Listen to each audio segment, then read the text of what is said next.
Good afternoon, ladies and gentlemen. My name is Jan Henderson and I am an author. And today I'm going to talk to you about my journey to becoming an author. Now, I realise that some of you will have no interest whatsoever in being an author. And therefore, it's not just about that. It's about life and the strange directions in which it can take you. So, without further ado, let us begin our adventure. Now, obviously the place to start is at school. At school, I don't know about you, but I wasn't particularly academically minded. I had harboured an ambition at one time to become a marine biologist, but I can't swim, and that kind of put paid to that. All I knew was I wanted to be rich and famous. Not too much to ask. Very rich, in fact. I wanted to have a swimming pool. No, 2 swimming pools, helicopter, big house, dusky beach maidens, all that kind of thing. So I couldn't wait to get out of school, basically. I thought, I'll get out, I'll get a job, I'll get rich, I'll get famous, and that'll be that. And I could have thought that through a little bit more, but I did. I left school as quickly as I could, determined to become a somebody. And within about 6 months, I found myself working in a canning factory in Forfar.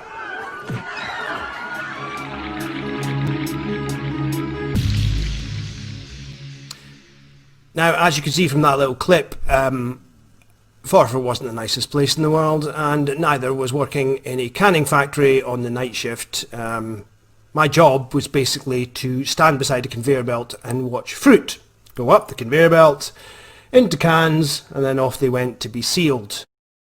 And there was me there and about 7 Forfar women, and Forfar women are frightening.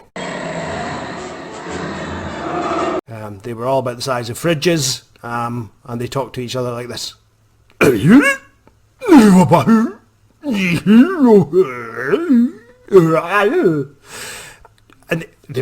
they had tattoos all over them. One of them had Elvis tattooed on her fingers, only she'd spelt it wrong, so it said elves. There you go. And yeah, boring job, watching fruit on a conveyor belt all day long. Our job was to pick out anything that came up that conveyor belt that wasn't supposed to be on it, basically.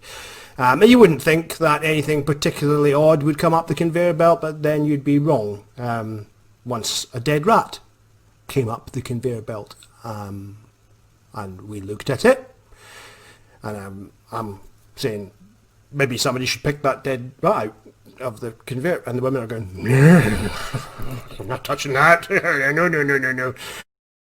And I was like, well, okay, then is there an off switch on this conveyor belt? Could we, will we to push it off with a stick? I don't know. He looked at really, because it's going, oh, there it goes, plop, into the can. I'm like, okay. That wasn't the worst thing that ever came up the conveyor belt either. The worst thing I ever saw on the conveyor belt, I won't tell you what it was, because I'm too polite, but it began with SH, it ended in T, and it had an I in the middle. Not an actual I, obviously, because that would be truly horrific. You know what I'm getting at. Anyway, up it came, up the conveyor belt, and I'm like, no, really, we have to take this off. Somebody, to get a stick, where is the off switch on this thing anyway? Look, could we get, plop, and off it went down the conveyor belt. And I'm like, I think we need to tell someone about this. And the women are like, no, we'll get into trouble. I'm like, well, you got a point there, yeah, okay. So we let it go. And I don't know how much you know about tin stuff, but it can stay on shelves in supermarkets for centuries before it goes off. So somewhere on the supermarket shelf is a tin of strawberries with a big poo in it. And so this was my lot in life at the moment, and I realised if I was going to keep working in this factory and I didn't have anywhere else to go, I was going to go completely insane. And I thought, what can I do to just, I don't know, just liven up the night a little bit? And had a brainwave, which I don't have very often. But I thought to myself, you know what I'll do? I will make up a gigantic, big, long, complex story in my head. A novel, even. I'll put all these big women in it and I'll kill them.